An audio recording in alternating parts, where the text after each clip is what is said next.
বন্ধুরা আমরা চলে এলাম পাখির দোকানে খাবার কিনতে। দেখো কত পাখি, তাই দেখে আর থাকতে পারলাম না, একটা ভিডিও বানিয়ে নিলাম।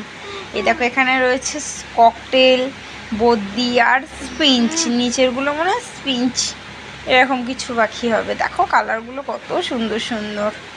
এই পাখিটা ঠিক আমি নাম জানি না, তবে ওরকমই কিছু একটা শুনেছিলাম। যাই হোক, তোমরা কেউ জানলে কমেন্ট করে জানিও। তো এইগুলো হচ্ছে বদ্যি আর ককটেল। দেখো ককটেলগুলো কি সুন্দর দেখতে, তাই না? আমার তো ভীষণ ভালো লাগছে ককটেলগুলো। পরে ইচ্ছা আছে কয়েকটা ককটেল পুষবো। আর এই দেখো বদ্যি পাখি, নতুন নতুন ছানা। এরকম তো কালারের ছানা আমার খাঁচাতেও রয়েছে, কিন্তু তাও দেখলাম কয়েকটা নতুন, যেমন আকাশিতে আর ওই সাদাতে, একদম নতুন একটা কালার। তো যাই হোক, খাবার কেনা হয়ে গেল, বাড়ি চলে এলাম।